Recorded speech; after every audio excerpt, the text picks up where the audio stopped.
What do I do if I've got everything that I need?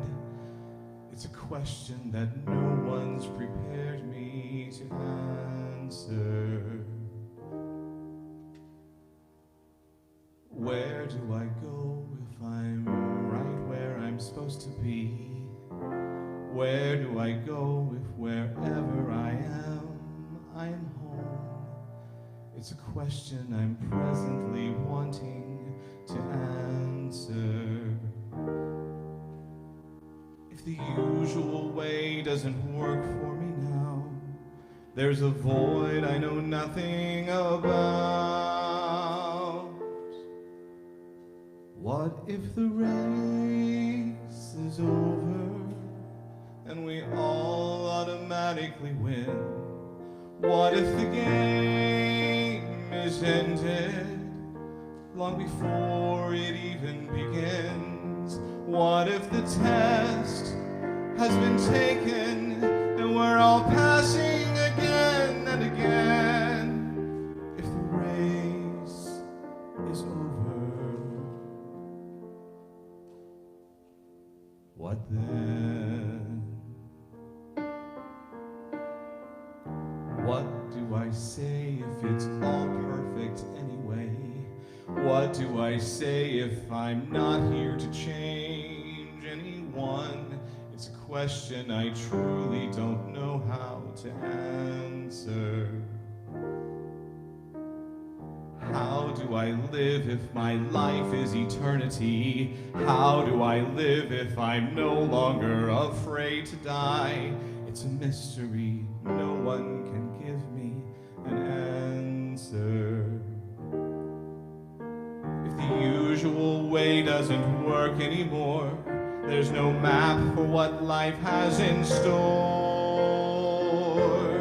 What if the race is over and we all automatically win?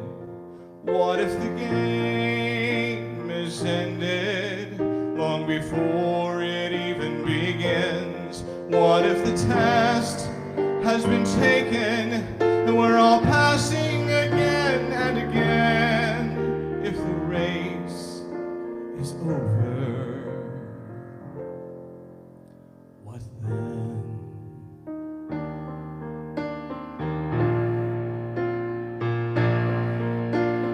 What is the purpose of time here on earth? How do I now define my death and birth? For that matter, what is my life really worth in the end? What's mine to give and what's mine to receive? Whom do I worship? What do I believe? Seems every answer comes right back to me in the end.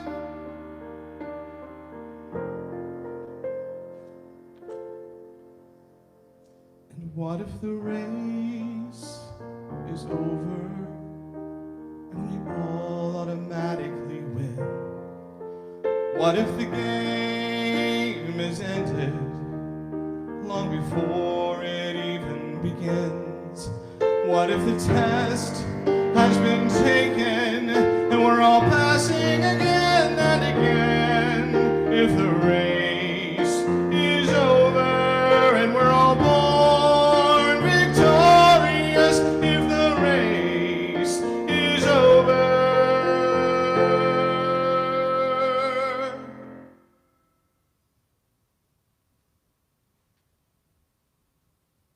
what then?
what if the race is over? What if? What if there's no race? No test? No judgment day? Daniel Naiman, who wrote that song, asks a lot of questions. He even says, I don't know how to answer. No one can give me an answer. We ask these questions all the time. And I'm glad that we ask these questions. We don't go through life blindly. We question our faith. We question our being. What is the purpose of it all? Why? We learn here at Unity that we are spiritual beings having a human experience. Order is one of our divine powers, and we are in the right place at the right time. We've been affirming our worthiness of success all month. Last week, Reverend Susan Boatwright reminded us that we are successful many, many, many times every day. If we're already successful, if we have already won, if the race is over, what then? I don't know if I have the answer. Life has been called living the rat race. We often refer to climbing the corporate ladder. Life's a battle. It's a dog-eat-dog world out there, or as a kid, a dog-eat-dog world out there. May the best man win. Why is life so competitive? When we look at the world we live in, we look at reality TV, for example, we have The Voice, America's Got Talent, American Ninja Warrior. Sports, professional to college, to high school, to Little League, marching band, show choir. It's all competitive. There's a message being put out there that you have to perform better than anyone to be successful. You have to be the smartest, the strongest, the fastest, the richest, the best looking, and so on.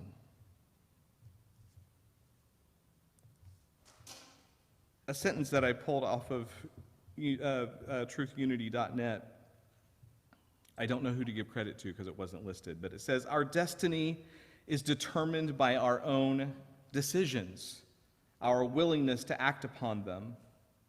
Accomplishment comes only through decision followed by positive action. That's almost all of Unity's 5 principles there in one sentence. But let's not confuse success with accomplishment. For example, recovering from an addiction is an accomplishment. Staying sober is success. Spiritual awakening is an accomplishment. Remaining awake is success. Some come to Unity for healing, for answers, for connection, for enlightenment, for some kind of transformation.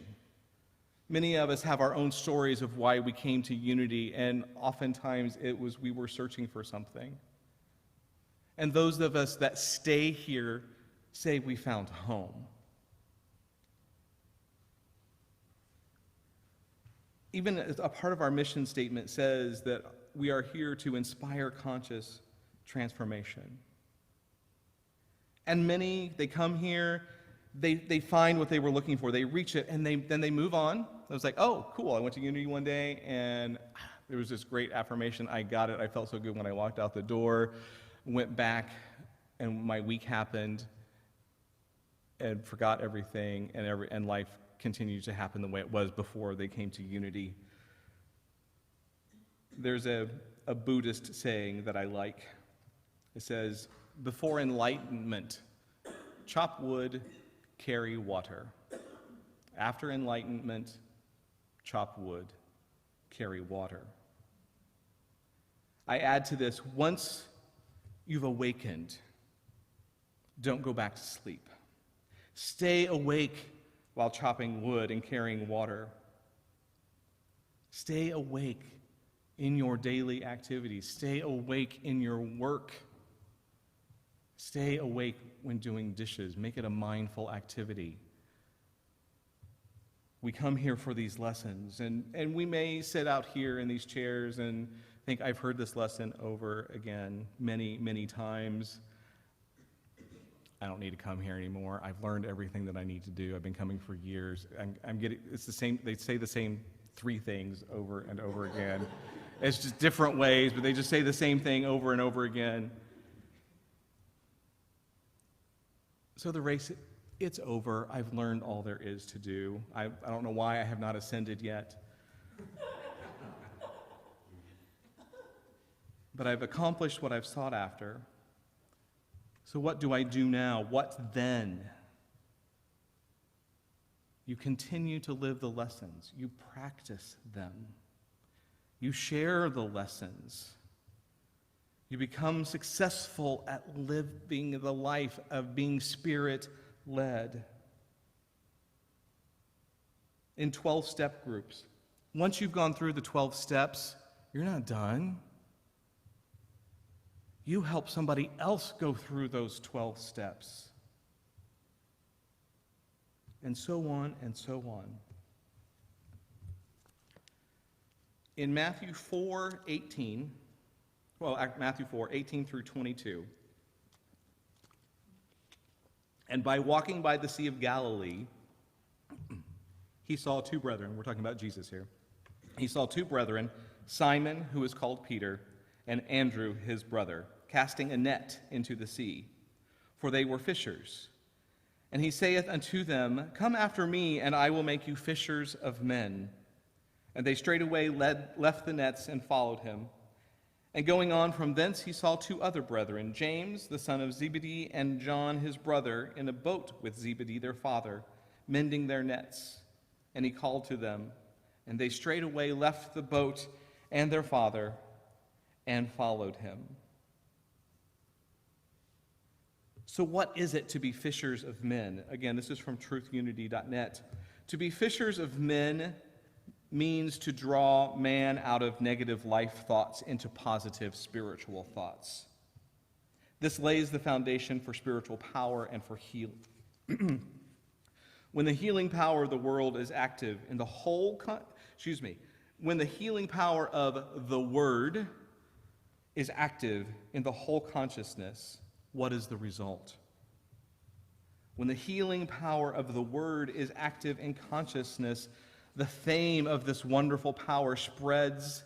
The multitude of thoughts come forth from the subconscious mind, and every disease is healed. I was talking with Ed yesterday, and I was trying to define what the Word is, because in the beginning there was the Word, and the Word can be many things. And what came to mind was God consciousness. The Word, it's God consciousness. Which is everything, really. It's what creation came out of. It's the whole of creation. And when you're in that, when you're in the whole of creation is in your consciousness, what is that result?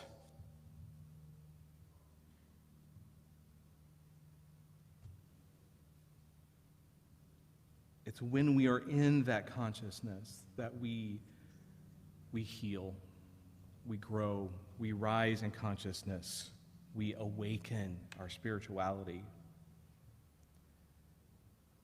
What spiritual meaning do we perceive in the words of Jesus, "Follow me"? We are to follow him in accepting the living truth. We can and should always follow his example of being receptive to God's light, wisdom, peace, power, and health. Then through the I am in us, we are enabled to do mighty works.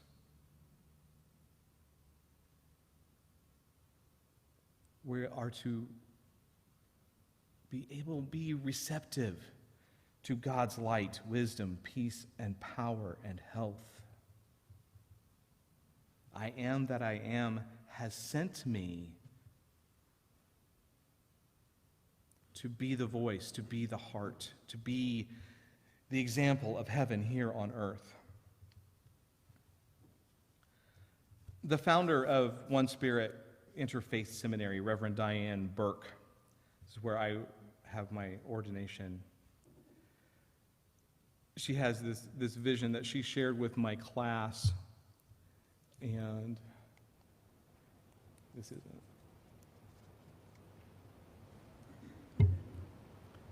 And this is what this reads up here. My vision of seeding rain clouds so that each drop of rain lands on the surface.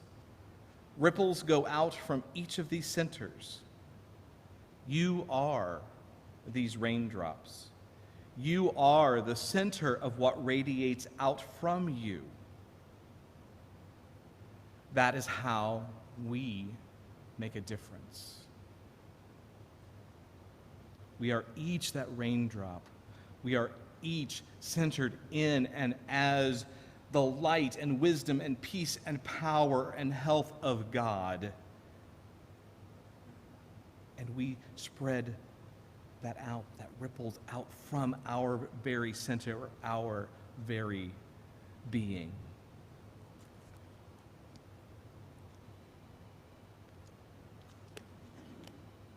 In regard to the most recent school shooting,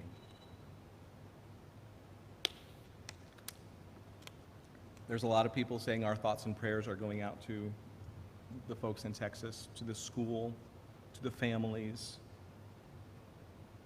And then there's other people who are saying we need policy and change. It takes both. Thoughts of nonviolence and peace and prayers for a peaceful world are not enough. Unity principle number 5, we have to take the steps to make a change. Once you pray, once you affirm, take the steps to make it happen. God works through us as us.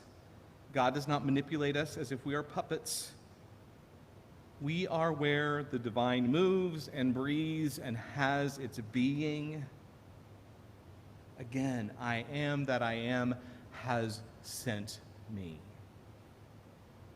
to be the heart, to be the voice, to be the light, the wisdom, the peace, the power, the health.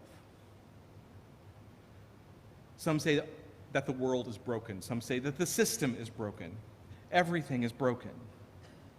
And they leave it there and allow more and more and more hate and mental illness and violence and physical disease to plight our world. They believe the race is over, that it is finished, that there is nothing left to do, that there is nothing that can be done. Or they say, I prayed to God.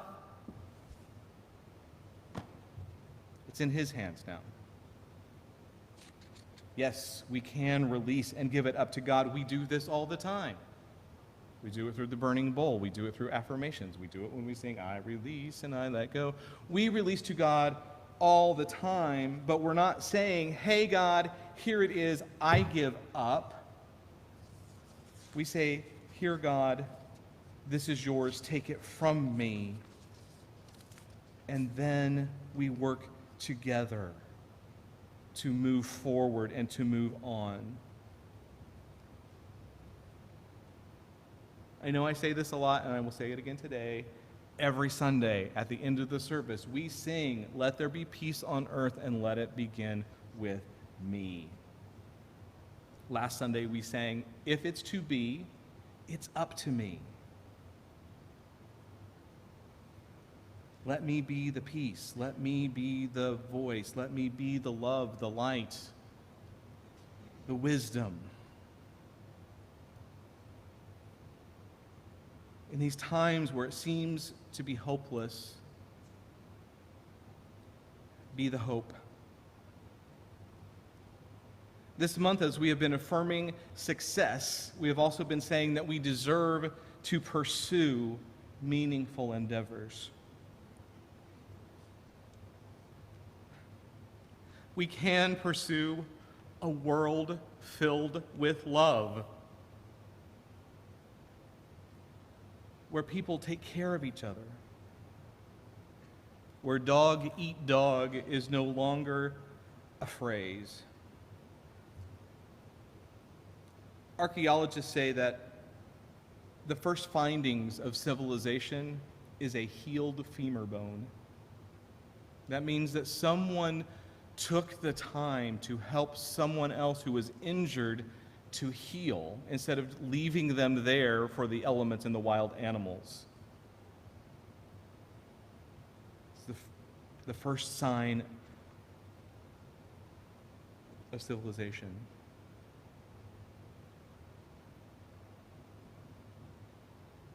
We can see homelessness and violence as a problem. In many cases, these are just byproducts or side effects of mental illness. Sometimes not. But side effects of treating people as less than a child of God. Treating people less than yourself, not equal to everyone. We are all born into this world as God's beloved. And yet we treat people as if they are less than dirt. But dirt gives us life. Things grow from. There's a song, "What the World Needs Now is Love, Sweet Love." In the song, author Jackie DeShannon writes, "We don't need another mountain. We don't need another meadow. We have plenty of these. We don't need another skyscraper. We don't need another giant corporation taking over everything. What we need is love, not just for some, but for everyone." Our world is massive. And with computers and satellites, we get news almost as if it's happening, right as it's happening. It's there. And with school shootings and hate crimes and political mudslinging, it can be overwhelming. And I know I want to change everything, or at least I want things to change. Now here's a tough one. Many of you know I love the poem Desiderata. It awakened me many years ago. But in the poem, it says, "Whether or not it is clear to you, no doubt the universe is unfolding as it should."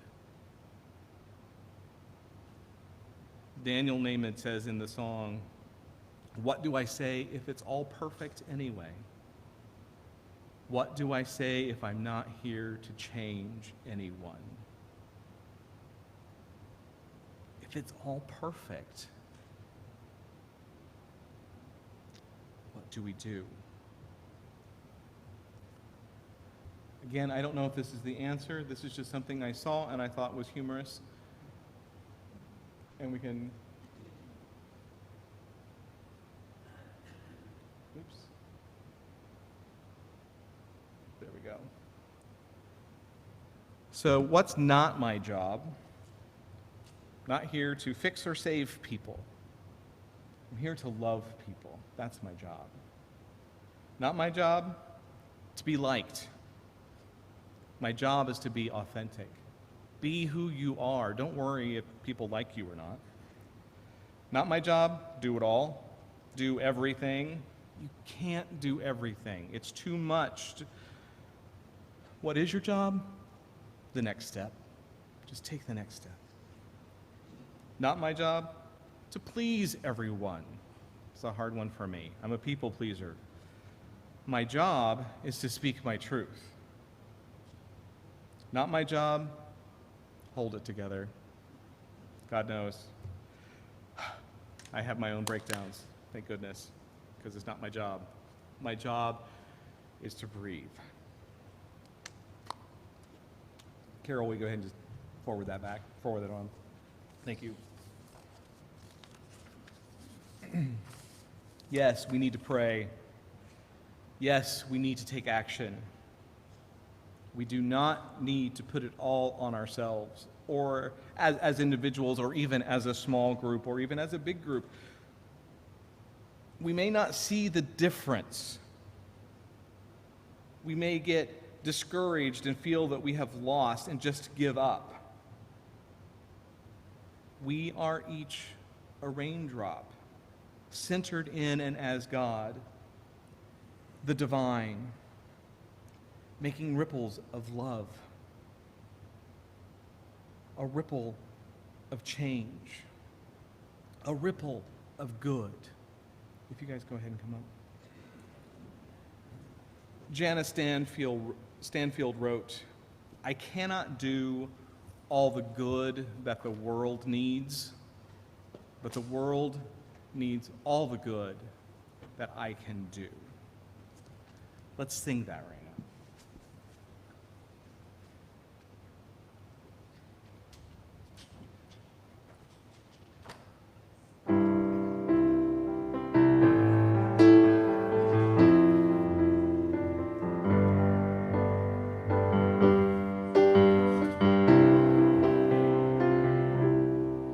I cannot do all the good that the world needs, but the world needs all the good that I can do.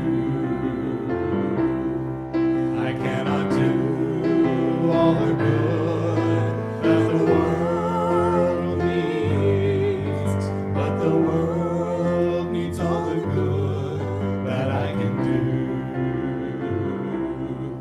I cannot do all the good that the world needs, but the world needs all the good that I can do. I cannot do all the good that the world needs, but the world needs all the good that I can do. I cannot do all the good that the world needs, but the world needs all the good that I can do.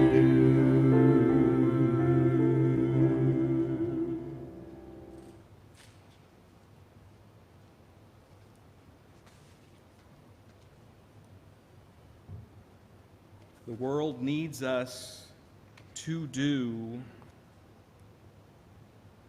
the good that we can do, what we were sent to be here. To be the voice, to be the heart,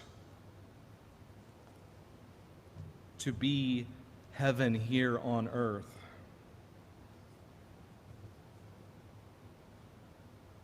To answer the question, what then?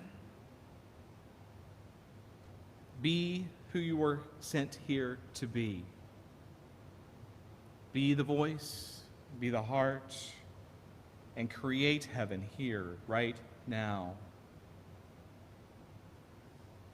As we close out this month, affirming that we are worthy of success, let us be successful at doing all the good we can.